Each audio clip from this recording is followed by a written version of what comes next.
Innal hamdalillah nahmaduhu wa nasta'inuhu wa nastaghfiruh wa na'udzu billahi min shururi anfusina wa min sayyiati a'malina may yahdihillahu fala mudilla lahu wa may yudlil fala hadiya lahu asyhadu an la ilaha illallah wahdahu la syarika lahu wa asyhadu anna Muhammadan abduhu wa rasuluh. Ya ayyuhalladzina amanu taqullaha haqqa tuqatih wa la tamutunna illa wa antum muslimun. Ya ayyuhan nasu taqu rabbakumul ladzi khalaqakum min nafsin wahidah wa khalaqa minha zawjaha wa basa minhuma rijalan katsiran wa nisaa'a wattaqullaha alladzi tasaaluna bihi wal arham innallaha kana 'alaikum raqiba. Ya ayyuhalladzina amanu taqullaha wa qulu qawlan sadida yuslih lakum a'malakum wa yaghfir lakum dhunubakum wa may yuti'illaha wa rasulahu faqad faza fawzan 'azima. Amma ba'd. Ayyuhal ikhwah rahimakumullah. Alhamdulillah, segala puji bagi Allah yang telah memberikan kepada kita nikmat iman, Islam, kesehatan, waktu dan lain sebagainya, sehingga kita bisa melanjutkan kembali kajian kita, dan kita masih tetap membahas kitab yang menjelaskan tentang khasais Rasulullah sallallahu alaihi wasallam. Khasais artinya adalah keistimewaan Nabi yang tidak dimiliki oleh yang lainnya. Pada kesempatan yang terakhir kita membahas tentang Nabi Muhammad diberikan keistimewaan dengan hari besar dalam sepekan adalah hari Jumat. Kemudian orang-orang Yahudi dan Nasrani mereka tersesat jalan, memilih hari besar mereka. Orang-orang Yahudi menentukan hari Sabtu, lalu orang-orang Nasrani menentukan hari Ahad, dan mereka jadikan itu adalah hari besar mereka dalam sepekan, dan itu merupakan kesalahan yang telah dikatakan oleh Rasulullah sallallahu alaihi wasallam seperti hadis yang telah kita terangkan pada saat yang lalu. Kemudian berikutnya adalah pada halaman 34, ikhtisasun Nabi sallallahu alaihi wasallam binida'illahi ta'ala lahu bi'azzi awsafihi. Keistimewaan Nabi Muhammad sallallahu alaihi wasallam dengan panggilan Allah kepadanya dengan sifat yang paling mulia, dengan sebutan yang paling istimewa. Artinya Allah memanggil Nabi Muhammad. Ketika memanggil Nabi Muhammad, itu tidak dipanggil seperti nabi-nabi yang lain. Ketika Allah memanggil Nabi Muhammad, maka Allah sebutkan sifat yang paling mulia yang ada pada diri Nabi Muhammad SAW. Apa itu disebutkan di sini? Fanadahu rabbuhu bi ahabbi awsafihi wa asna kalimatihi. Allah Subhanahu wa taala memanggil Rasulullah sallallahu alaihi wasallam dengan sifat yang paling dicintai dan kesempurnaan yang paling tinggi ada pada dirinya. Ini keistimewaan. Jadi Nabi dipanggil oleh Allah bukan dengan ya Muhammad, bukan. Ya. Bukan dengan istilah atau dengan ya bna Abdillah, tidak. Tetapi kata Allah Subhanahu wa taala, qala ta'ala ya ayyuhan nabiyyu dalam surat Al-Anfal ayat 64. Lalu ayat yang lain ya ayyuhar rasulu dalam surat Al-Maidah ayat 41. Maka sifat, sebutan atau gelaran yang paling dicintai oleh Allah dan Rasulullah sendiri tidak lain adalah Nabi Rasul. Ya, itu sifat dan sebutan yang paling dicintai oleh Allah dan Muhammad sallallahu alaihi wasallam sendiri. Makanya Allah ketika memanggil Nabi Muhammad tidak langsung memanggil ya Muhammad, tetapi memanggil dengan kalimat ya ayyuhan nabiyyu. Ada dalam surat Tahrim, ya ayyuhan nabiyyu lima tuharrimu ma ahallallahu lak. Ketika Rasulullah, ini kisahnya adalah ketika Rasulullah bertemu dengan salah seorang istrinya, lalu diberi minuman madu, ya, yang mana madu ini baunya agak kurang sedap saat itu. Kemudian Rasulullah datang ke istrinya yang lain mencium bau yang kurang sedap, tidak disuka oleh istri yang lain. Maka Rasulullah mengatakan, ya sudah, saya tidak akan minum yang telah diberikan oleh istriku yang pertama tadi. Kemudian Allah menegur, ya ayyuhan nabiyyu lima tuharrimu ma ahallallahu lak tabtaghi mardhata azwajik. Wahai Nabi, kenapa engkau mengharamkan sesuatu yang halal demi untuk mengharapkan relanya istrimu? Tidak boleh mencegah dirinya untuk mengkonsumsi yang halal-halal, yang baik-baik, hanya untuk ingin mendapatkan ridha salah satu orang yang dicintai. Ini tidak boleh. Ditegur langsung oleh Allah, tapi Allah tetap menyebut ya ayyuhan nabiyyu, tidak mengatakan ya Muhammad. Ya ayyuhan nabiyyu. Gambarannya sekarang, kalau ada seseorang dia mempunyai gelar yang paling dia inginkan, gelar itu misalnya, ya, ada orang namanya Mustafa misalnya, dia punya gelar yang pertama apa? S1, apa istilah S1 itu? Baccalaureus. Kemudian yang kedua magister. Yang ketiga doktor. Kemudian yang lebih tinggi lagi profesor. Ya. Kira-kira sifat atau gelaran atau sebutan yang paling tinggi apa? Profesor. Maka orang lebih menghormati dia ketika dia memanggil atau dipanggil dengan Bapak Profesor. Ketika dia menyebut Bapak Magister, ini kurang menghormati. Artinya kurang tinggi penghormatannya kepada orang tersebut. Nah, demikianlah Rasulullah SAW, sebutan yang paling tinggi bagi Nabi Muhammad SAW, kalau tidak Nabi maka Rasul. Maka Allah menyebut ya ayyuhan nabiyyu.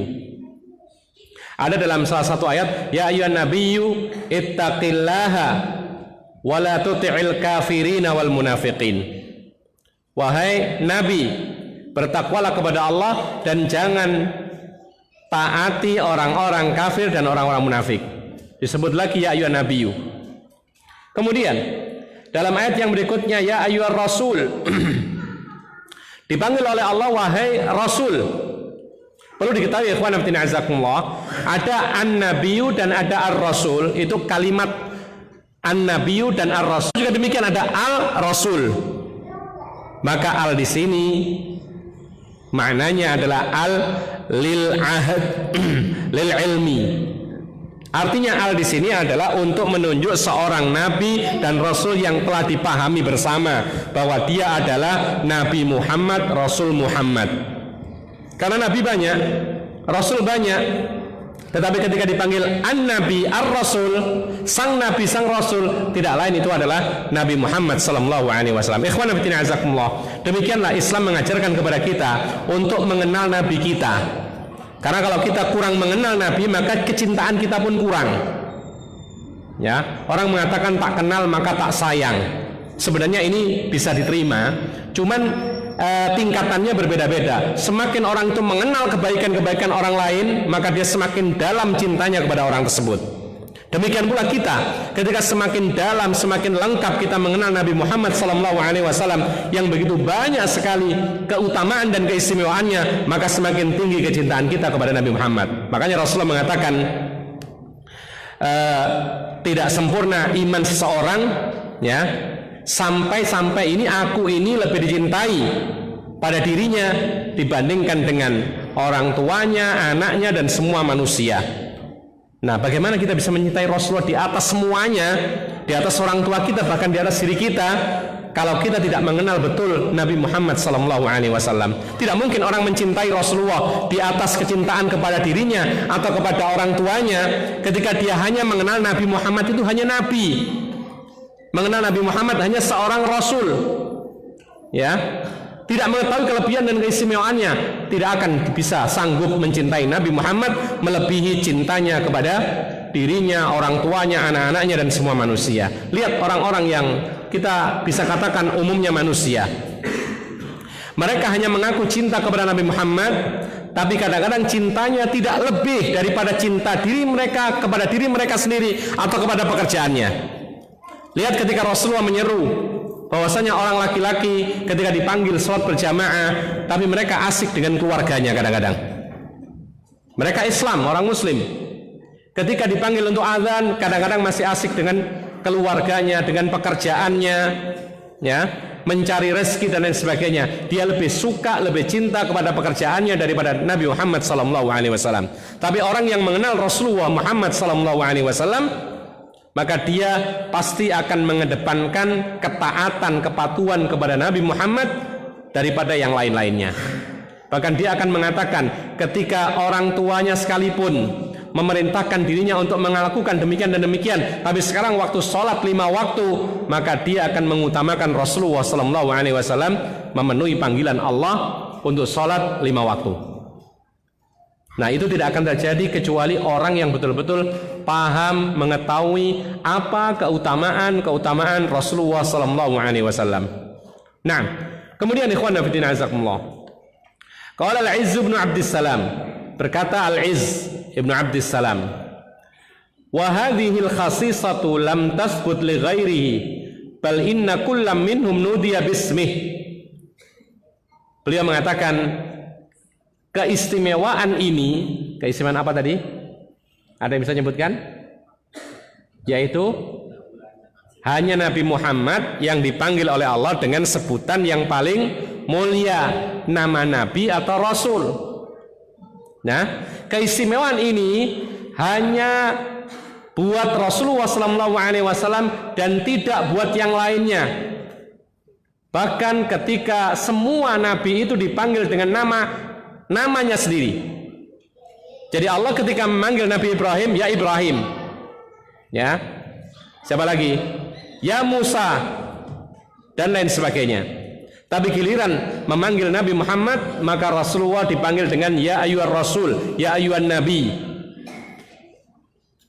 Bahkan sebelum Rasulullah SAW mendapatkan banyak-banyak perintah tentang risalah, Allah pun juga tidak menyebut nama ya Nabi atau ya Muhammad, tetapi ya ayyuhal muzammil.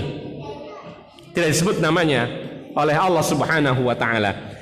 Beliau mengatakan, ketika nabi-nabi yang lain dipanggil oleh Allah, maka dipanggil oleh Allah dengan nama mereka sendiri-sendiri. Qala ta'ala, Allah mengatakan, wa qulna ya Adam uskun anta wa zaujukal jannah. Allah mengatakan, kami katakan wahai Adam, dipanggil oleh Allah nama Adam, tidak pakai nama qulna ya ayyuhan nabiyyu, tapi dipanggil dengan nama ya Adamu, wahai Adam, meskipun dia nabi. Kemudian Allah mengatakan, tinggallah engkau dan istrimu di dalam surga. Jadi ketika Allah menciptakan Adam dan Hawa, diperintahkan oleh Allah tinggal di surga.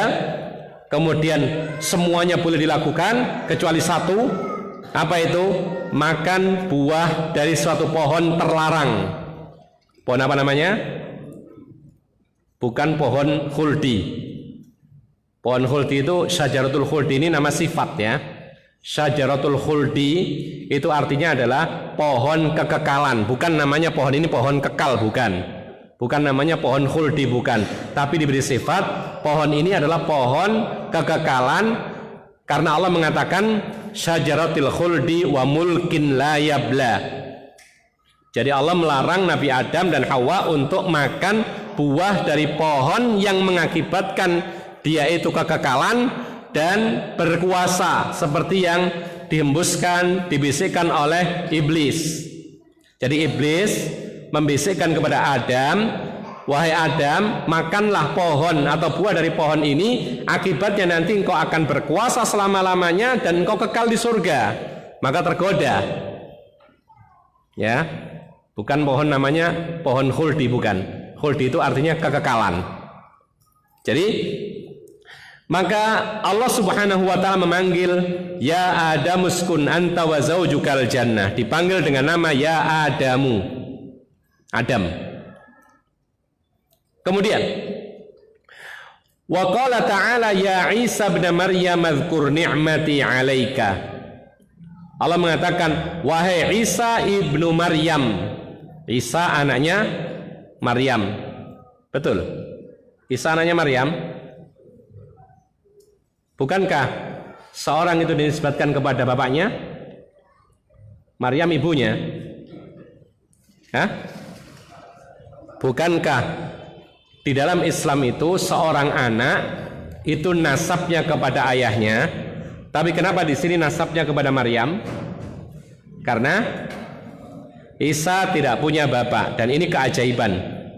Ya, mukjizat pertama kali yang diberikan oleh Allah kepada Nabi Isa, beliau dilahirkan tanpa melalui ayah.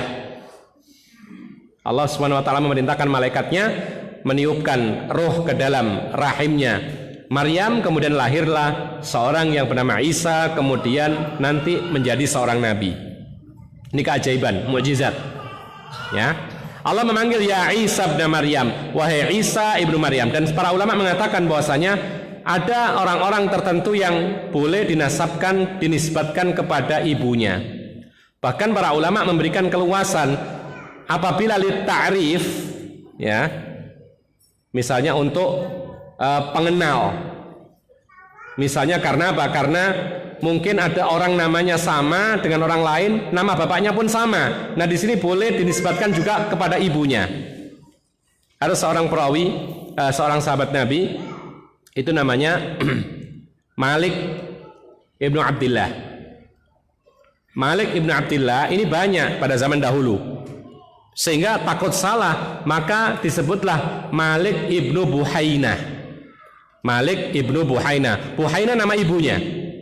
Nah, ini boleh seperti ini. Jadi untuk memperkenalkan Malik ini anaknya Abdullah, yang mana Malik Abdullah yang mana? Yang mana ibunya adalah Buhainah. Ini boleh. Jadi supaya tidak salah orang memperkenalkan, maka ini boleh. Sama juga para ulama mengatakan ketika di dalam hadis disebutkan bahwasannya cucu Rasulullah SAW Zainab, Umamah yang pernah digendong oleh Rasulullah ketika salat berjamaah, ya, pernah dengar kisah ini? Jadi Rasulullah ketika salat menjadi imam itu pernah menggendong Umamah. Apanya Nabi? Cucunya Nabi digendong. Di bagaimana gendongnya? Di pundaknya. Jadi dinaikkan di pundaknya. Ya, itu biasa orang-orang Arab itu kalau menggendong itu di atas pundaknya begitu. Ya. Kalau kita kan menggendong di perut kita. Itu biasa. Ini kebiasaan yang berbeda-beda, tidak masalah.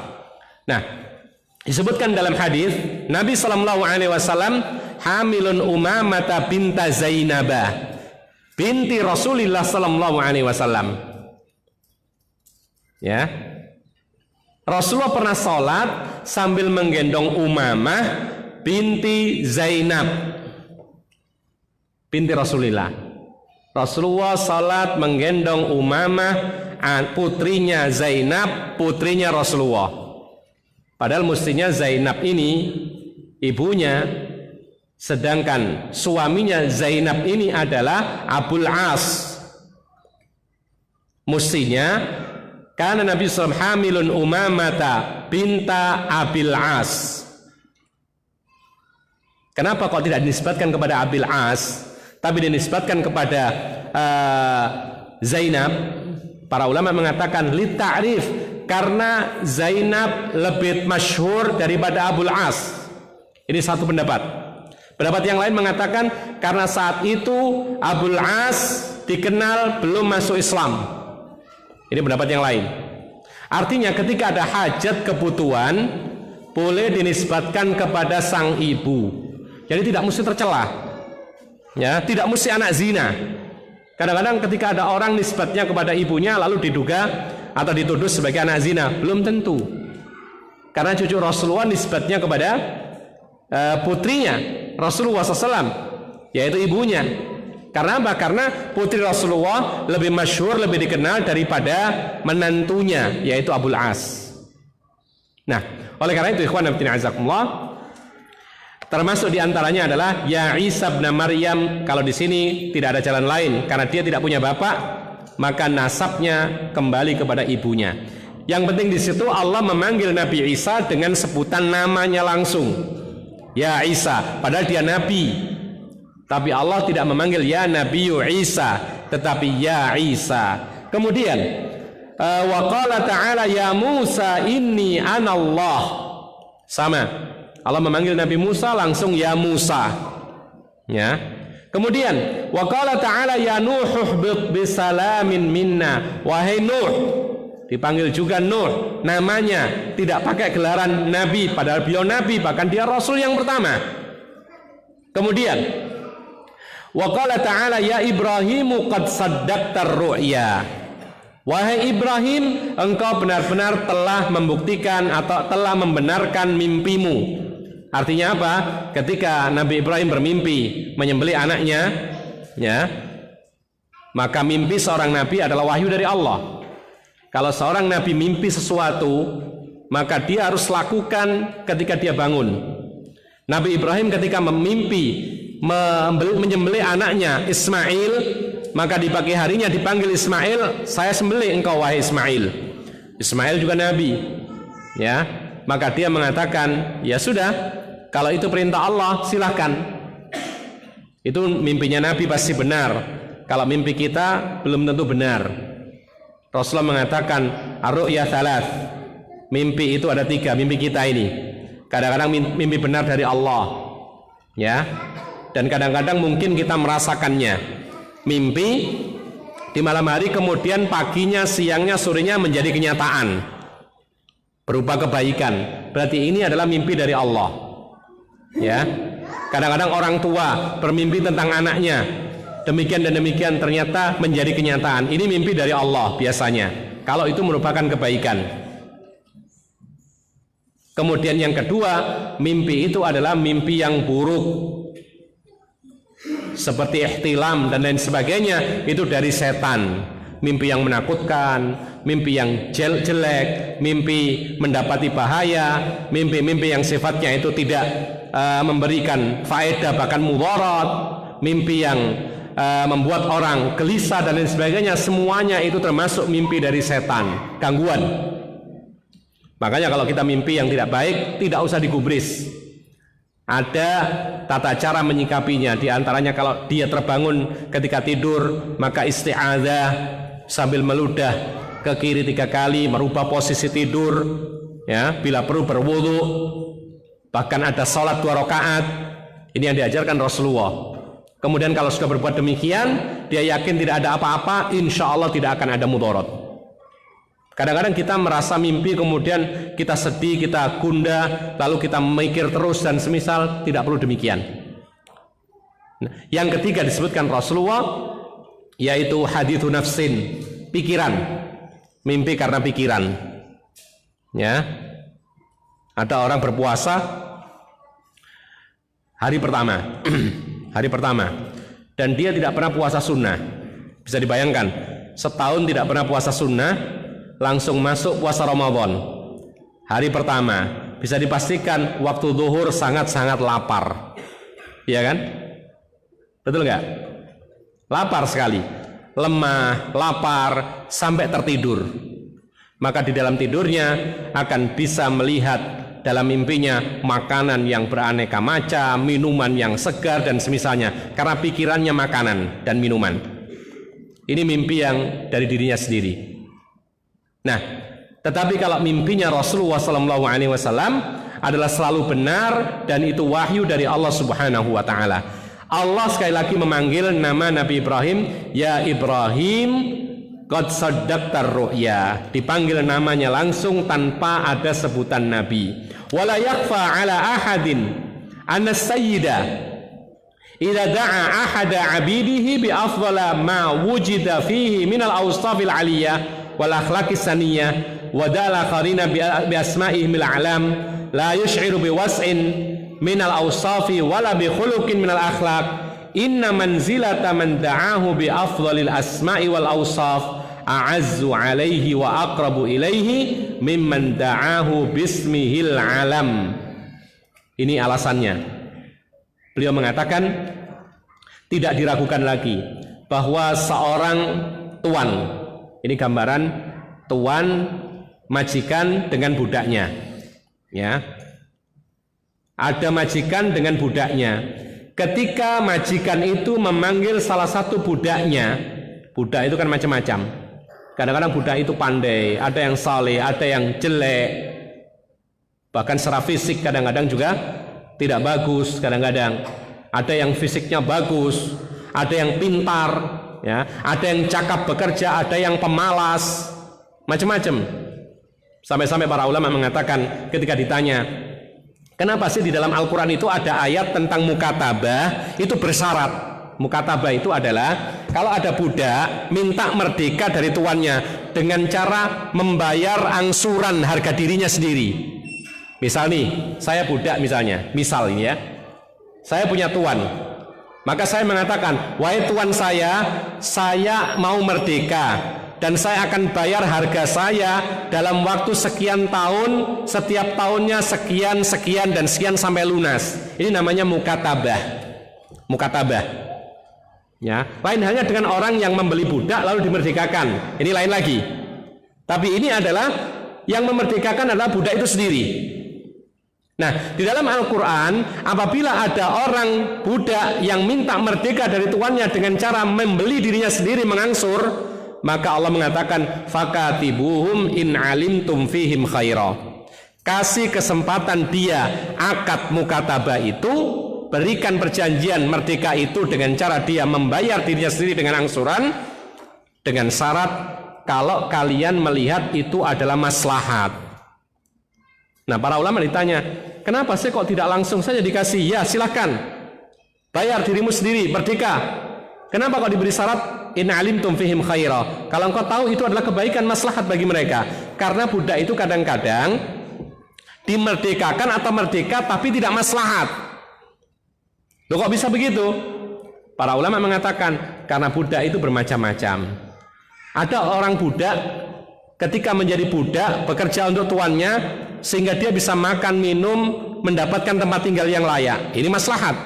Kemudian ketika dia merdeka, dia lepas dari tuannya, tidak punya keluarga, tidak punya tempat tinggal, malas bekerja, sakit-sakitan, tidak bisa makan dan lain sebagainya, mudarat.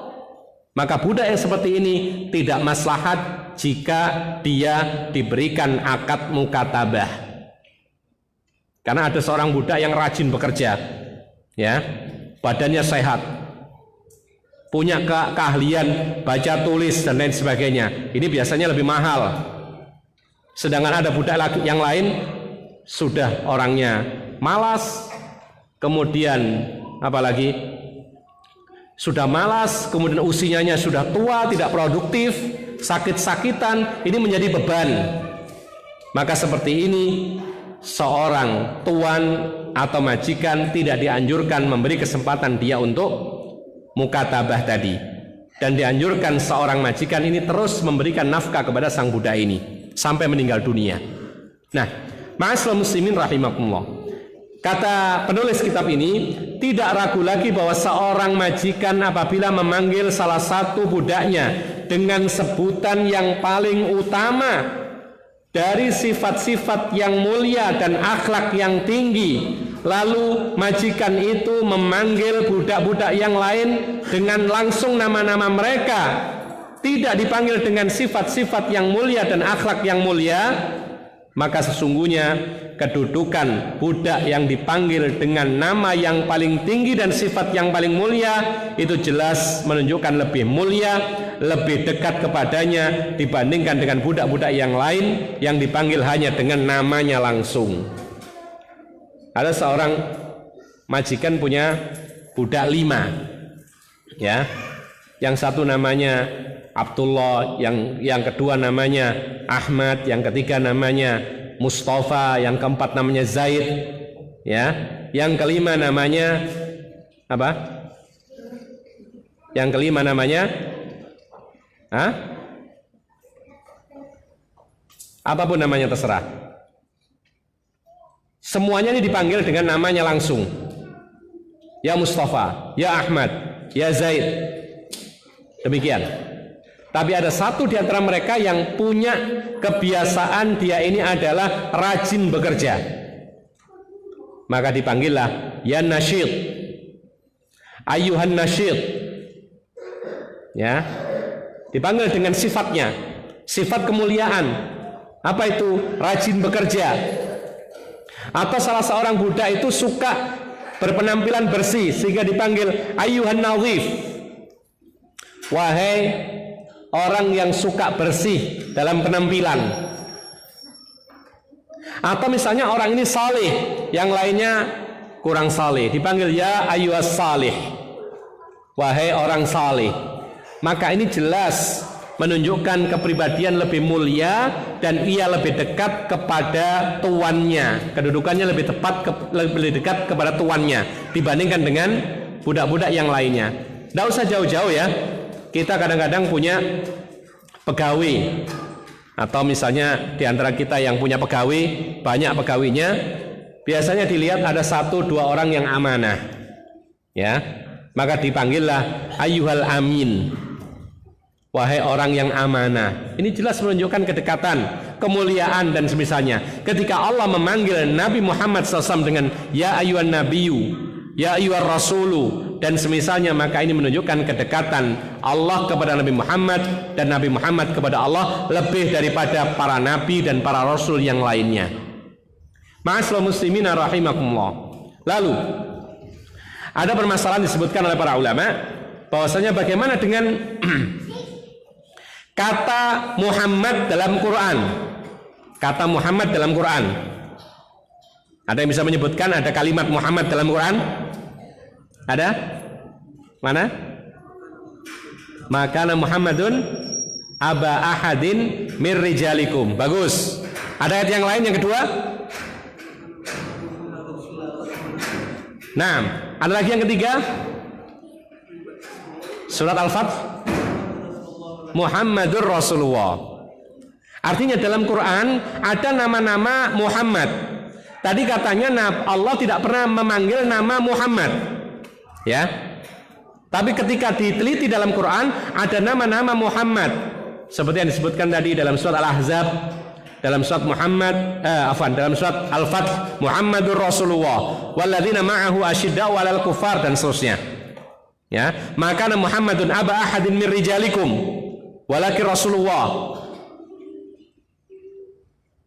dan yang selainnya. Maka sekarang dijawab, wa ammal ayatul lati warada fiha dzikrusmihi sallallahu alaihi wasallam innama kana dzalika min babil ikhbar.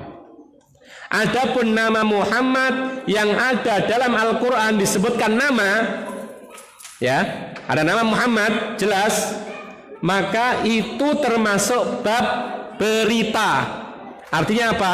Tidak memanggil, tapi itu menyebutkan nama Rasulullah sebagai kabar berita.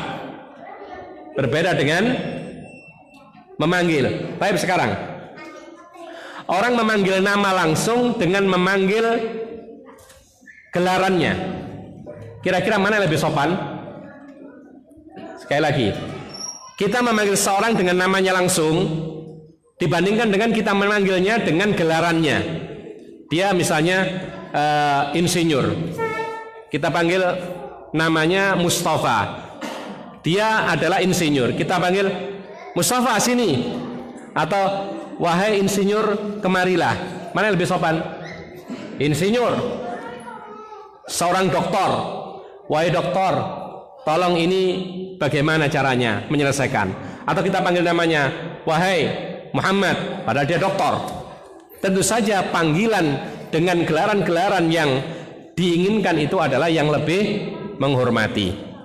Nah, berbeda dengan memberitakan atau memberitahukan kepada orang lain, maka ini bukan panggilan, maka ini tidak termasuk menghinakan. Dan di sini disebutkan, maka Muhammadun aba ahadin min rijalikum, ini berita, memberitakan, ya, namanya langsung, karena ini bukan panggilan, maka ini tidak ada masalah. Demikian pula kaqouli ta'ala Muhammadur Rasulullah walladzina ma'ahu, ini pun juga termasuk berita. Maka beda antara panggilan dengan berita. Panggilan dengan mengisahkan, menceritakan, tidak ada masalah. Oleh karena itu ikhwan fillah azakumullah, maka ini sekali lagi termasuk salah satu keutamaan Nabi Muhammad SAW. Beliau tidak pernah dipanggil oleh Allah dengan nama langsung, tetapi dipanggil dengan sifat yang paling mulia, ya ayyuhan nabiyyu, ya ayyuhar rasulu. Berbeda dengan nabi dan rasul yang lainnya, maka biasanya Allah memanggil namanya langsung, ya Ibrahim, ya Nuh, ya Adamu, siapa lagi tadi? Ya Isa, dan lain sebagainya. Baik. Yang kedua, ikhtisasun Nabi sallallahu alaihi wasallam bi anna Allah taala nahan nasa an yunaduhu bismihil alam. Ini lebih jauh lagi. Allah Subhanahu wa taala mengkhususkan kepada Nabi Muhammad sallallahu alaihi wasallam bahwa dilarang manusia memanggil namanya Muhammad secara langsung. Tidak boleh manggil nama Muhammad. Ya Muhammad, tidak boleh. Ya. Loh, kan ada dalam kisah-kisah yang di dalam Sahih Bukhari ada. Ya, dalam Sahih Bukhari ada seorang yang memanggil nama Nabi Muhammad. Para ulama mengatakan itu terjadi karena yang memanggil adalah orang Badui. Kita tahu bagaimana orang Badui tabiatnya, karena jauh dari ilmu, ya kan? Karena jauh dari ilmu maka dia tidak pintar, dia tidak mengetahui larangan dan perintah. Makanya sampai Afan yang belakang agak ganggu ini. Anak-anak tolong dijaga ya. Tolong dijaga, jangan ribut. Kalau main-main jangan di sini. Jadi Allah Subhanahu wa taala melarang manusia memanggil nama Nabi Muhammad secara langsung. Tidak boleh, ya Muhammad, wahai Muhammad. Ya. Sedangkan yang terjadi pada zaman Rasulullah itu adalah orang-orang Badui yang memang tidak ngerti. Padahal mereka hidup dekat dengan Rasulullah, tapi jauh dari Rasulullah. Hidup di pedalaman, hidup di padang pasir, hidup di peternakan mereka, pekerjaan mereka sesuai dengan musim-musim sehingga berpindah-pindah, sehingga mereka jauh daripada ilmu. Ya, makanya jangan sampai kita menjadi seperti orang Badui, dekat dengan ilmu tapi tidak dekat dengan ilmu, dekat dengan ilmu tapi hakikatnya jauh dari ilmu. Seperti sebagian di antara ikhwan yang aktif menjadi panitia pengajian tapi tidak mau ngaji. Jadi kalau kajian digelar sudah di luar saja, tidak mau dengar. Maka ini adalah orang yang dekat dengan ilmu tapi hakikatnya jauh dari ilmu. Nah kalau seperti ini kondisinya, dia tidak akan nambah ilmu. Aktif membuat kajian, menjadi panitia takblik akbar. Tetapi apa? Ketika kajian dia paling sibuk sehingga tidak mendengar ilmu yang disampaikan. Jadi panitia pengajian, panitia tabligh akbar, kemudian tim apa namanya yang suka syuting-syuting itu biasanya, ya, kameramen dan semisalnya. Ini orang-orang yang dekat dengan ilmu, hakikatnya jauh dari ilmu. Kecuali kalau dia aktif, ya, merekam dan semisalnya, tapi juga betul-betul aktif mendengarkan, maka dia dekat dengan ilmu dan dia hakikatnya pun juga mendapatkan ilmu. Tapi yang kita maksud adalah sebagian di antara kita yang semangat mengadakan tabligh akbar, kajian-kajian, meliput dan semisalnya, tapi ogah mendengarkan kajian. Yang penting sukses, dia dapat ilmu tidak penting. Maka ini mirip orang-orang Badui jadinya. Ya, jangan seperti ini. Ada lagi yang dekat dengan ilmu tapi hakikatnya jauh dengan ilmu. Siapa mereka? Tukang parkir. Ya, dekat dengan ilmu, terdengar ilmunya, terdengar suara kajian, tapi dia sibuk mengatur ini dan itu dan sebagainya. Nah, seperti ini jangan sampai terjadi. Andaikan harus mau tidak mau ditugaskan sebagai tukang parkir dan semisalnya, usahakan sempat juga mendengarkannya. Kalau tidak, maka segera dengar rekamannya dan semisal. Jadi jangan hanya disibukkan dengan tugas-tugas tersebut sehingga diabaikan inti daripada acara, yaitu pengajian tersebut. Nah, oleh karena itu, yang terjadi pada zaman Rasulullah, orang-orang yang memanggil nama Nabi Muhammad dengan langsung memanggil ya Muhammad, ini terjadi pada orang-orang Badui. Yang mana orang-orang Badui itu memang sesuai dengan namanya Badui, orang bodoh, jauh dari ilmu, sampai terjadi orang kencing di Masjid Nabawi, di situ ada Nabi. Itu karena bodohnya. Ya. Oleh karena itu, ikhwan fillah azakumullah, beliau mengatakan qala ta'ala la taj'alu du'a ar-rasuli bainakum ka du'a'i ba'dikum ba'dha. Allah Subhanahu wa taala berfirman dalam surat An-Nur ayat 63. Janganlah kalian jadikan panggilan kepada Rasulullah itu seperti panggilan kalian kepada sebagian kalian. Artinya orang-orang sahabat-sahabat Nabi, Abu Bakar, Umar, Utsman, Ali, Hudzaifah, Ibnu Umar, Abu Hurairah dan sebagainya sudah biasa memanggil nama mereka, ya Umar. Bahkan Ibnu Umar itu kalau memanggil bapaknya, ya Umar, tidak ada masalah. Ketika kondisi dan kebiasaan di situ sempat di tempat itu dan waktu itu biasa, ya. Jadi Ibnu Umar itu memanggil bapaknya sendiri, wahai Umar, itu biasa. Memang saat itu demikian. Bahkan di tempat kita ada suatu komunitas yang biasa memanggil bapaknya dengan nama, bahkan istri memanggil suaminya dengan namanya langsung. Ada di tempat kita itu, kita sempat kaget ya, ketika dia menceritakan suaminya namanya Isa, dia panggil is begitu. Ini istrinya. Kita katakan kalau memang itu urfnya dia, kebiasaan dia, di keluarganya dia, di komunitas dia demikian, maka tidak ada masalah. Ya, bahkan ada yang lebih jauh daripada itu. Pada zaman Nabi, anak memanggil bapak dengan nama langsung seperti Ibnu Umar memanggil ayahnya, ya Umar, wahai Umar. Ini biasa dahulu. Tapi kalau misalnya kondisi di tempat berbeda, komunitas yang berbeda, zaman yang berbeda, tidak dianggap sopan ketika memanggil nama, ya jangan memanggil nama. Ya, seperti di tempat kita kebanyakan di tempat kita anak memanggil bapaknya tidak dengan nama langsung, tapi memanggil wahai ayahku, wahai bapakku. Dalam Al-Quran pun juga disebutkan adab ini, ya abati, wahai ayahku. Ini diajarkan oleh Allah Subhanahu wa taala. Nah, Allah Subhanahu wa taala melarang untuk memanggil Nabi Rasulullah itu seperti memanggil kawan-kawannya, sahib-sahibnya. Ya. Fanaddabahum sallallahu subhanahu wa ta'ala ila taqniyatihi bin nubuwah war risalah tashrifan wa raf'an limanzilatihi. Maka Allah Subhanahu wa taala menyeru untuk memanggil dengan kunyahnya, gelarannya, baik dengan nama Nabi atau Rasul.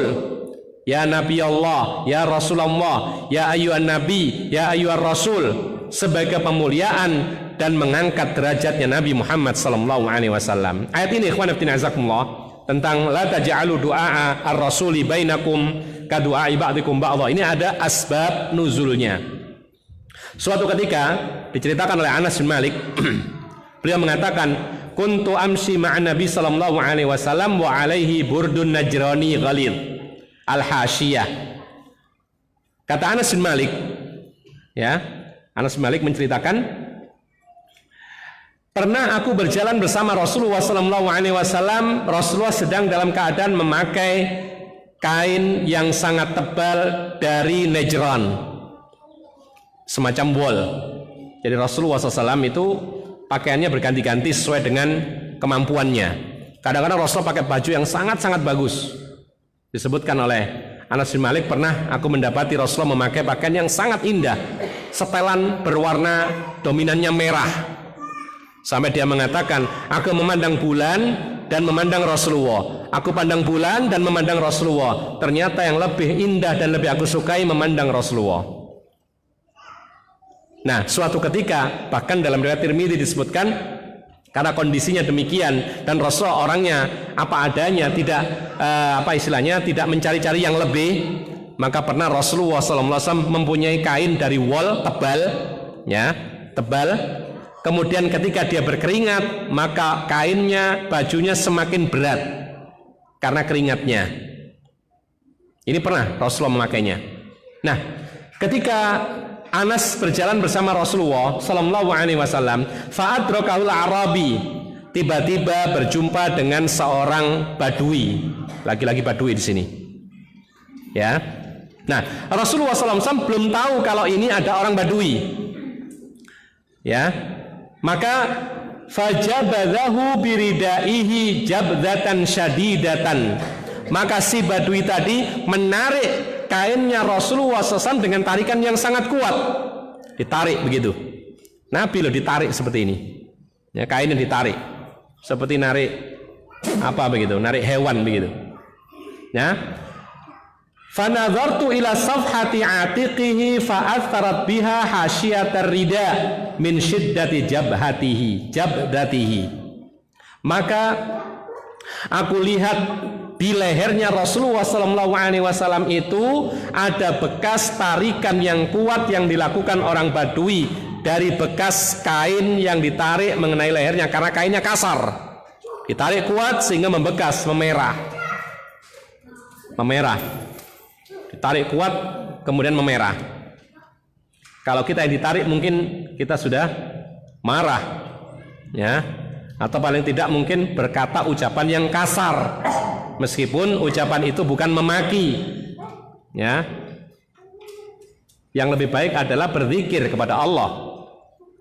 Nah, kata Anas, "Tsumma qala ya Muhammad, murli min malillahi alladhi 'indaka." Kemudian Anas menceritakan lagi, orang Badui ini setelah menarik kainnya Rasulullah yang ada di leher itu membekas dengan sebab tarikan yang kuat, maka Badui ini berkata kepada Nabi Muhammad, "Wahai Muhammad," disebut nama langsung, "Wahai Muhammad, ya, berikan kepadaku hartanya Allah yang ada di sisimu." Jadi Rasulullah pada saat itu setelah melaksanakan peperangan, mempunyai banyak harta yang dikumpulkan dari rampasan perang. Dan kita mengetahui pada saat yang lalu termasuk salah satu keutamaan Nabi, keistimewaan Nabi adalah kehalalan harta rampasan perang musuh. Dihalalkan oleh Allah untuk Rasulullah dan para sahabatnya dan kaum muslimin. Tiba-tiba datang orang Badui dengan kasar begitu meminta harta. Lalu faltafata ilaihi, maka Rasulullah menoleh kepadanya, melihat. Ya, tadinya nggak tahu, dengan kasar menarik lalu meminta harta, ditoleh oleh Rasulullah SAW. Oh, tahu Rasulullah ternyata orang Badui. Fadhahika sallallahu alaihi wasallam. Lalu Rasulullah tertawa. Maksudnya tertawa apa ini? Ya, tertawa sebagian para ulama mengatakan ini tersenyum, pertanda bahwasanya Rasulullah tidak marah. Jadi mengatakan, oh, yang melakukan demikian, yang menyakiti aku ternyata orang Badui biasa, orang yang nggak ngerti. Makanya para ulama mengatakan bahwasanya inilah sikap orang yang bijak ketika dizolimi oleh orang yang nggak ngerti. Tidak boleh marah, tersenyum, mendoakan. Ini sikap-sikap Rasulullah, sehingga dia akan mendapatkan hidayah karena dia tadinya tidak mengetahui. Kalau dikasari, dimarahi, bahkan dihukum, maka dia lebih jauh daripada hidayah. Bukankah orang yang kencing di masjidnya Rasulullah, ketika diteriaki oleh para sahabat Nabi, kemudian dihentikan oleh Rasulullah teriakan ini, lalu dibiarkan sampai selesai, dipanggil Rasulullah, dinasehati, langsung nerima nasihat, sehingga mendoakan Rasulullah dengan rahmatnya Allah dan tidak mau mendoakan para sahabat yang sempat menghardiknya, karena salah caranya. Menyikapi orang yang tidak ngerti, orang yang jahil, itu tidak sama dengan menyikapi orang yang memang suka membantah. Beda menyikapi orang yang suka debat dengan orang yang betul-betul ingin tahu karena tidak tahu. Maka orang yang tidak tahu dan betul-betul ingin tahu diajari dengan cara yang sangat-sangat halus.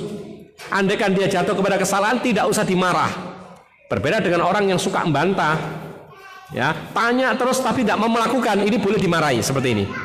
Apalagi orang yang munafik misalnya, ya, maka seperti ini boleh dimarahi. Nah, kemudian ketika Rasulullah tersenyum melihat orang Badui ini, summa amaralahu bil ata, maka Rasulullah memerintahkan supaya si Badui ini diberikan harta yang dikumpulkan oleh kaum muslimin ketika berperang.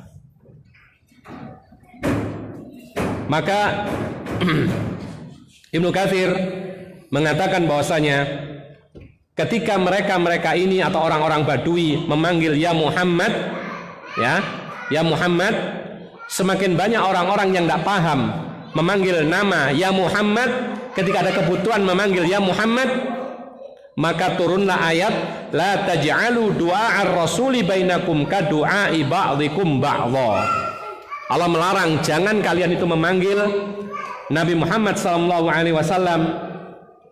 yaitu dengan panggilan seperti kalian memanggil teman-temanmu sendiri.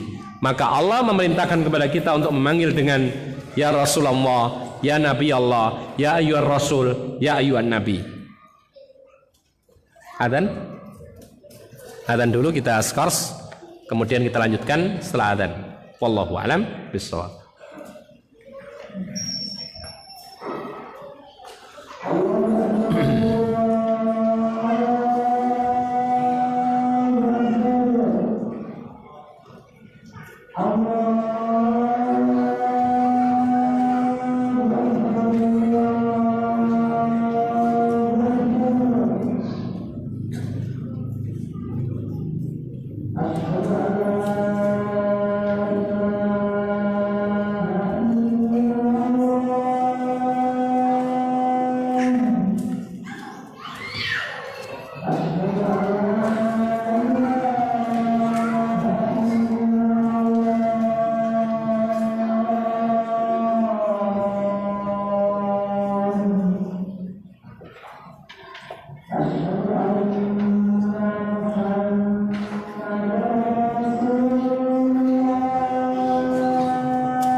Kita lanjutkan.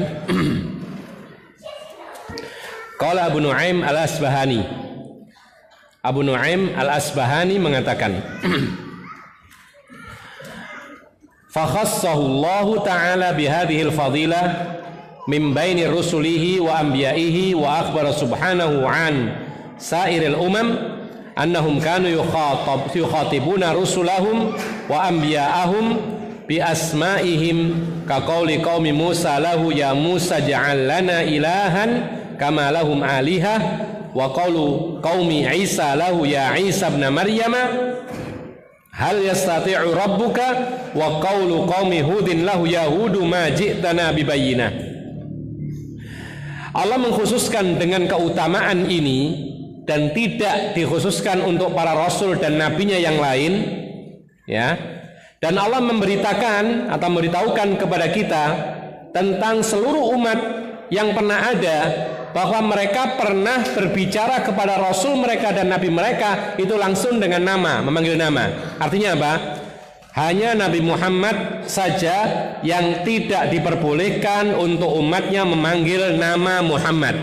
Andaikan ada maka itu kekeliruan seperti yang terjadi pada orang Badui. Adapun nabi-nabi yang lain dan rasul yang lain itu dibolehkan dipanggil oleh kaumnya dengan sebutan nama langsung, seperti disebutkan umatnya Nabi Musa memanggil ya Musa ij'al lana ilahan, dipanggil Musa. Demikian pula Nabi Isa dalam ayat yang lain tadi disebutkan ya Isa ibn Maryam hal yastati'u rabbuka, dipanggil dengan nama. Kemudian Nabi Hud dipanggil oleh kaumnya ya Hudu ma ji'tana bibayyinah. Jadi intinya adalah Allah melarang umatnya Nabi Muhammad memanggil Muhammad langsung dengan nama.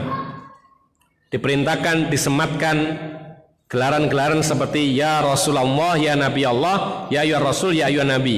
Sedangkan nabi-nabi dan rasul selain Nabi Muhammad SAW maka dibolehkan bagi umat-umat mereka untuk memanggil nabi dan rasul mereka langsung dengan nama-nama mereka dan diabadikan oleh Allah Subhanahu wa taala. Ma'asyiral muslimin rahimakumullah. Yang ketiga, kita sambung yang ketiga. Ikhtisasun Nabi sallallahu alaihi wasallam bi anna as-samaa'a hurisat bima ba'athihi. Nabi Muhammad sallallahu alaihi wasallam dikhususkan, diistimewakan ketika diutus itu langit-langit dijaga oleh Allah ya dari curian-curian setan-setan yang akan mencuri pendengaran wahyu dari langit. Jadi ketika Allah mengutus Nabi Muhammad, maka penjagaan langit diperketat. Setan-setan yang mencuri wahyu-wahyu yang diberikan oleh Allah kepada para malaikat yang disampaikan ke makhluknya itu diperketat. Dengan apa? Dengan lemparan-lemparan syihab, bola api.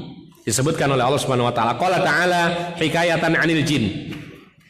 Allah berfirman menceritakan tentang kaum jin. Wa anna lamasnas sama, dan dahulu kami bisa menyentuh langit. Ini sebelum diutusnya nabi. Fawajadnaha muliat harasan syadidan wa syuhuba.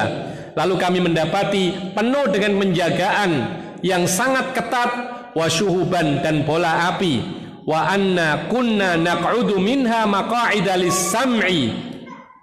Dahulu kata jin, kami duduk di langit itu di tempat-tempat langit untuk mendengarkan wahyu. Faman yastami'il an yajid lahu shihaban rasada. Tetapi siapa sekarang yang berusaha mendengarkan wahyu, mencuri pendengaran wahyu sekarang ketika diutusnya nabi, maka dia pasti akan mendapati syihaban, bola api rasada yang terus mengintai. Artinya di sini ikhwan fillah, sebelum Nabi Muhammad SAW diutus, maka Allah menjaga langit dari pencurian-pencurian jin untuk mencuri wahyu-wahyu Allah. Cuman tidak diperketat oleh Allah. Ketika diutusnya Nabi Muhammad SAW, maka penjagaan langit diperketat sehingga sulit sekali jin-jin itu untuk mencuri pendengaran di langit. Namun ikhwan fillah azakumullah, di dalam hadis yang lain atau di dalam sebuah hadis diterangkan, hadis ini riwayat Bukhari, bahwasanya setan atau jin-jin itu memungkinkan atau masih bisa mencuri pendengaran dari langit, tapi sangat-sangat jarang berhasil, meskipun pernah berhasil. Dan kita sebutkan saja sebuah hadis, yaitu dari Abu Hurairah. Beliau mengatakan, Nabi SAW bersabda, apabila Allah Subhanahu wa taala memerintahkan suatu perkara di langit, ya, kalau Allah mengucapkan sesuatu disampaikan kepada para malaikatnya, maka para malaikat itu memukulkan sayap-sayap mereka. Ini pertanda bahwa malaikat punya sayap. Adapun bagaimananya Allahu a'lam, ini perkara gaib, harus kita imani. Kenapa mereka mengepakkan sayap malaikat ini? Karena tunduk kepada Allah Subhanahu wa taala. Ya. Maka ketika mereka itu terkejut, maka mereka mengatakan, madza qala rabbukum, apa yang telah dikatakan oleh Tuhan kalian Allah Subhanahu wa taala. Maka mereka mengatakan qaulul haq, tidak ada yang dikatakan oleh Allah kecuali kebenaran. Dikatakan, disampaikan. Ya, perkataan Allah ini. Fayasma'uha mustarikus sam'i wa mustarikus sam'i hakadha ba'duhu fawqa ba'din. Maka dicuri pendengaran ini oleh setan dan jin-jin, ya. Sebagian yang lain di atas sebagian yang lain. Jadi mereka itu saling berada di atas para jin. Jadi jin itu saling menunggangi satu sama lain sampai ke langit untuk mencuri pendengaran wahyu. Kemudian kata Rasulullah SAW, maka mereka berusaha mencuri pendengaran dari langit itu, ya. Kemudian mereka berusaha untuk menyampaikan, sudah mendapatkan pendengaran dari langit wahyu ini, maka disampaikan kepada jin yang di bawahnya, disampaikan lagi kepada jin yang di bawahnya, disampaikan lagi kepada jin yang di bawahnya, sampai kepada seorang dukun. Maka disebutkan oleh Nabi SAW, kadang-kadang mereka ditimpa oleh bola api sehingga mereka gugur. Akhirnya mereka tidak bisa menyampaikan kalimat dari Allah tadi. Kadang-kadang mereka berhasil. Tetapi ketika mereka berhasil mencuri, disampaikan, maka mereka mengiringi dengan 100 kedustaan. Ya. Kemudian disampaikan kepada dukun. Kemudian disampaikan kepada manusia yang bertanya tentang perkara-perkara yang akan datang, perkara-perkara yang hilang, ramalan-ramalan dan semisalnya. Maka di sini ketika kebetulan tepat dengan ramalan atau dengan pembicaraan sang dukun tadi, maka akhirnya dibenarkanlah kalimat tersebut dan dianggap, oh ya benar, dukun ini benar, dukun itu benar dan semisal. Padahal di situ ada 100 kedustaan. Makanya dukun itu biasanya kalau memberitahu barang hilang itu tidak akan bisa menyebutkan pas di titiknya. Tidak bisa. Disebutkan muqaddimat, pendahuluan-pendahuluan yang masih samar, bisa salah bisa benar. Kalau salah, maka mereka akan menyalahkan diri mereka. Oh, saya yang kurang tepat mencarinya. Kalau benar, oh ya benar si dukun ini. Begitu. Kalau ada barang hilang, maka sang dukun akan mengatakan, oh ada di barat. Ya, barat jauh sekali. Kemana baratnya? Ada barat, lalu timur, lalu barat lagi dan seterusnya. Ini biasanya. Bahkan kadang-kadang akan mengadu domba sang dukun itu dengan yang lainnya. Ketika ada orang misalnya terkena sihir dibawa ke dukun, kemudian sang dukun menyebut, oh si fulan yang mengirim, padahal tidak, ini kedustaan. Akhirnya terjadilah permusuhan gara-gara dukun seperti ini. Dan itulah yang disebutkan oleh Nabi SAW, yaitu disertai dengan 100 kedustaan. Bisa berhasil mencuri pendengaran dari langit satu, tetapi di bawah satu itu ada 100 kedustaan. Oleh karena itu, ikhwan fillah azakumullah, maka kita katakan bahwa di antara keistimewaan Rasulullah SAW, ketika Rasulullah diutus, maka diperketat penjagaan langit dari curian-curian bangsa jin untuk mencuri wahyu, terutama hal-hal yang gaib yang tidak diketahui kecuali oleh Allah Subhanahu wa taala. Qala Al-Qurtubi, ay talabna khabaraha kama jaratil 'adah fawajadnaha qad muliat harasan syadidan ay hafadhah ya'ni al-malaikah wa syuhuban jam'u syihabin wa huwa inqidadul kawakibil muharriqati lahum an istiraqis sam'i fa hafizallahu kitabahu wa rahima ibadahu hatta la yaltabisul haqqu alaihim bima ba'athihi sallallahu alaihi wasallam. Intinya adalah dahulu ketika sebelum diutusnya Nabi Muhammad SAW, banyak pencurian-pencurian yang dilakukan oleh jin. Mereka berhasil, ada yang tidak berhasil, tapi banyak yang berhasil. Kemudian ketika diutusnya Nabi Muhammad SAW, penjagaan diperketat. Kemudian keberhasilan itu sangat-sangat minim meskipun ada. Ketika mereka berhasil mencuri pendengaran itu disampaikan kepada jin yang dibawanya sampai kepada dukun, disertai dengan 100 kedustaan. Wallahu alam, mungkin ini yang bisa kita sampaikan. Lanjutnya kita sambung dengan sesi tanya jawab jika ada. Silakan. Ya. Waalaikumsalam warahmatullahi wabarakatuh. Datang apa?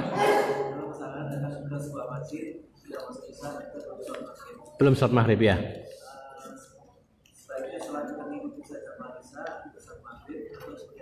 Ya, ketika kita dalam perjalanan, kemudian ada masjid sedang melakukan sholat berjamaah isya.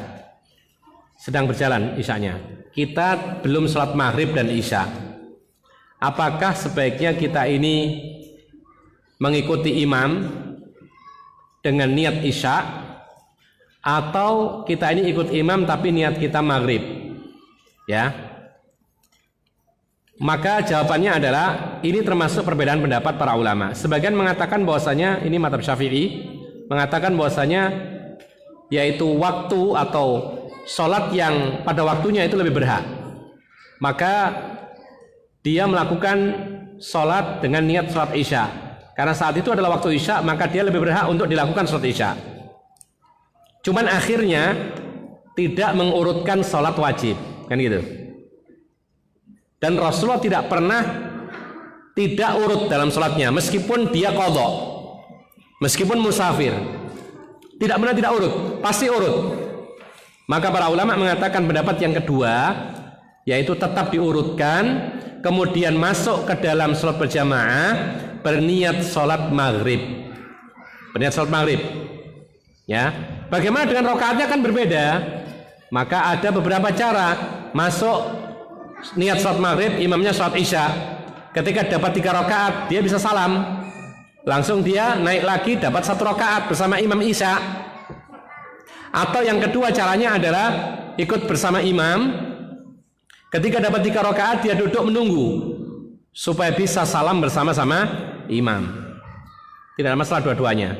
Atau misalnya kita ini masuk pada rakaat kedua, ya, imam meneruskan 3 rakaat, kita masuk dalam rakaat kedua, berarti tidak usah nambah apa-apa. Nah, kenapa kita katakan demikian? Dan ini ya pendapat yang paling kuat, karena Rasulullah tidak pernah tidak mengurutkan sholat dalam musafir dan dalam mukimnya. Harus, ya, tetap diurutkan sholatnya.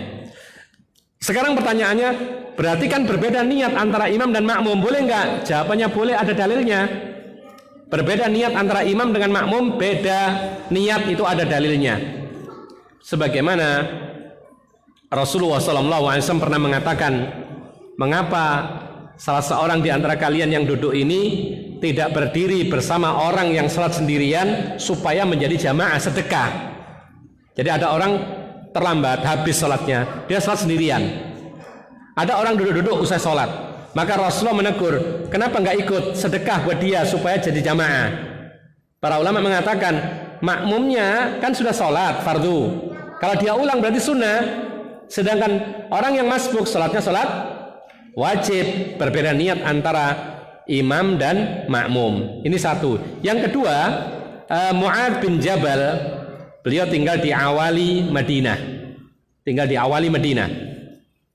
Beliau pernah salat isya bersama Rasulullah di Masjid Nabawi. Jauh, awali Madinah dengan Masjid Nabawi sekitar 3 km. Jadi Mu'adz bin Jabal ini sangat ingin sekali salat bersama Rasulullah di Masjid Nabawi, karena Masjid Nabawi punya keutamaan berapa kali lipat dibanding dengan salat di masjid lain? 1000 kali lipat. Maka dia salat isya berjamaah bersama Rasulullah di Masjid Nabawi, lalu pulang beliau diutus atau diminta menjadi imam kaumnya di awali Madinah. Awali seperti pinggirannya Madinah. Maka para ulama mengatakan Mu'adz bin Jabal salatnya dengan kaumnya itu sunnah karena sudah salat fardunya, mengulang lagi itu sunnah, sedangkan kaumnya salatnya adalah salat fardu. Berbeda niat antara imam dengan makmum itu diizinkan. Jadi tidak ada masalah seperti ini. Wallahu alam bissawab. Bagaimana jika memanggil Nabi Muhammad dengan Sayyidina Muhammad, sedangkan sahabat juga dipanggil Sayyidina, seperti Sayyidina Umar, Sayyidina Ali dan seterusnya. Adapun secara boleh atau tidaknya ya boleh-boleh saja, ya, tapi tidak afdal. Karena Rasulullah pernah dipanggil oleh para sahabatnya, ya khairana wabna khairina, ya sayyidana wabna sayyidina. Artinya, wahai manusia terbaik di antara kami dan anak manusia terbaik di antara kami. Wahai sayyid kami dan anak sayyid kami. Rasulullah menegur, qulu biqaulikum wala yastahwiyannakumus syaitan fa innama ana abdun faqulu abdullahi wa rasuluhu. Kata Nabi SAW, ucapkan dengan ucapan kalian terserah, Ya, tapi jangan sampai terjerumus dengan perangkap setan. Maka lebih baik ucapkan kepada aku, karena aku ini adalah hamba Allah, ucapkan saja adalah wahai hamba Allah dan wahai Rasulullah. Ini yang paling utama. Jadi adapun Sayyiduna Muhammad dan semisalnya, kalau ditanyakan boleh atau tidaknya, ya jelas boleh. Karena memang Rasulullah itu adalah sayyidnya semua nabi dan rasul, asyraful anbiya'i wal mursalin. Tetapi ini lebih afdal adalah, yang lebih afdal adalah Rasulullah, Abdullah, Nabiullah, An-Nabi, Ar-Rasul dan lain sebagainya. Akan menjadi masalah apabila tambahan kalimat Sayyiduna itu dipakai dalam sholat. Nah, ini akan menjadi masalah karena dalam hadis-hadis yang sahih tidak terdapat pengajaran Nabi ketika bersalawat itu menggunakan kalimat Sayyidina. Ya, jadi kalau orang bersalawat Allahumma shalli, misalnya dalam ceramah pembukaan, Allahumma shalli ala Sayyidina Muhammad, boleh nggak kira-kira? Boleh-boleh saja. Ya. Tetapi kalau dijadikan di dalam salawat, di dalam sholat, maka ini menjadi masalah karena Rasulullah tidak pernah mengajarkan, dan beda lafaz-lafaz yang diucapkan dalam sholat dengan selain sholat, di luar sholat itu berbeda. Ya, sama dengan orang yang merubah bacaan sholat dengan bahasa Indonesia misalnya, ya batal sholatnya. Ya. Tetapi kalau dia khutbah pakai bahasa Indonesia, batal nggak khutbahnya? Nggak batal, karena ini bukan sholat. Beda antara sholat dengan selain sholat. Ya, yang lain? Ya.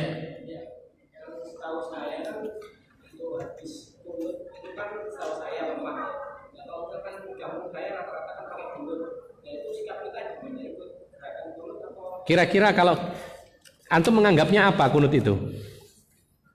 Antum menganggap apa hukumnya? Lemah. Dan ada perkataan seorang sahabat Thariq al-Syai ketika ditanya oleh anaknya kunut khusus, ya, tentang kunut subuh khusus, ditanyakan bagaimana dengan kunut khusus ketika subuh, maka Thariq al-Syai mengatakan ai bunayya muhdats, wahai anakku, itu adalah perkara baru. Kalau perkara baru dalam agama maka tidak boleh dilakukan. Ini kaidahnya. Ya. Kemudian bagaimana di tempat kita yang kebanyakan orang pakai seperti itu, apakah kita melakukannya? Hukum aslinya tidak. Kalau kita sebut itu muhdats, ya kita tidak ikuti. Ya. Adapun fatwa yang mengatakan bahwasanya kita boleh mengikuti ketika imam kunut, itu ketika kita tidak mengikuti terjadi fitnah. Ya. Maka kita ikuti dengan niatan kunut secara mutlak, karena kunut itu ada dalam sholat. Ada kunut nazilah, ada kunut witir. Yang tidak ada itu pengkhususan kunut ketika subuh. Ini yang nggak ada, dhaif, betul dhaif. Ya, mengkhususkan kunut ketika subuh itu adalah dhaif. Maka ketika kita sholat di belakang imam yang sedang kunut khusus ketika subuh, kita lihat ketika itu kita tidak ikuti maka terjadi fitnah. Ya, lebih besar fitnahnya. Maka kita ikuti, kita angkat tangan, kita aminkan, tapi kita niatkan kunut umum, kunut secara mutlak. Ya, tapi kalau tidak ada faedah, orang tahu semua ada perbedaan pendapat, orang tahu semua yang selain ini biasanya tidak ikut karena menganggap ini adalah perkara yang tidak diajarkan, dan ini merupakan nasihat kalau kita tidak mengikuti. Bahkan disitulah ketika kita ini tidak mengikuti karena kita yakini itu adalah tidak ada dalam Islam, tidak ada dalam sholat subuh, maka itu merupakan nasihat bil hal. Kita tidak mengucap, kita tidak mengingkari, tapi ketika kita diam itu sebagai pengingkaran, sebagai apa? Pemberitahuan kepada mereka, nih saya belum tentu sependapat dengan Anda, ya, dengan melakukan seperti ini atau tidak mengangkat tangan. Ini sebagai pengingat buat mereka bahwasanya tidak semua orang sama dengan mereka dalam hal seperti ini. Ya, jadi bukan berarti toleransi dalam segala hal sampai masalah baru dalam agama sehingga diabaikan, harus kita toleran dan sebenarnya tidak dalam masalah ini. Nanti kalau semua hal kita ini toleran, ya, untuk persatuan dan semisalnya, maka tidak ada lagi orang ceramah tentang bid'ah dan kesyirikan. Padahal Rasulullah sering sekali mengatakan iyyakum wa muhdatsatil umur. Sering dalam pembukaan khutbahnya Rasulullah menyebutkan hadis yang maknanya waspadalah kalian terhadap perkara baru dalam agama. Jadi intinya adalah dilihat kemungkinan ke depannya. Kalau memang terjadi fitnah maka ikuti dengan niat kunut secara umum, tapi kalau tidak ada mudarat, tidak ada fitnah, maka tidak usah diikuti sebagai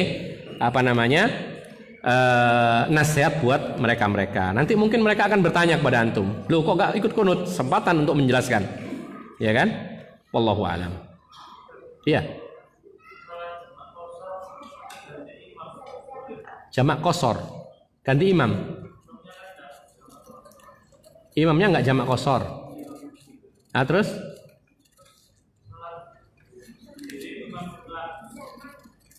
salat sendiri imam lagi gimana maksudnya?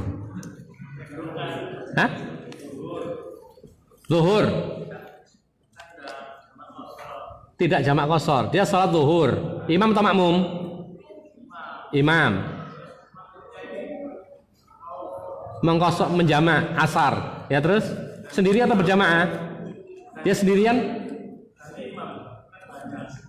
Oh iya. Jadi setelah dia mengikuti salat zuhur bersama imam mukim enggak? Mukim. Sekelompok ini musafir.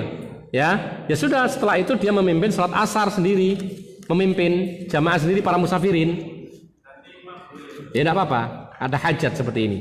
Ya, ada hajat seperti ini boleh. Ada lagi yang lain? Kalau nggak ada ini terakhir.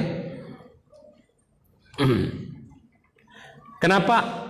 Ya, kenapa Allah menyebut raja terkejam yang mengaku dirinya sebagai Tuhan dengan sebutan Fir'aun? Tidak ada masalah. Artinya apa? Kita kan tadi sebutkan bahwasanya termasuk keutamaan Nabi Muhammad. Nabi Muhammad itu dipanggil oleh Allah Subhanahu wa taala dengan sebutan sifat yang paling mulia. Ya ayyuhar rasul, ya ayyuhan nabi. Tapi apakah yang disebut namanya itu dihinakan? Belum tentu. Ya.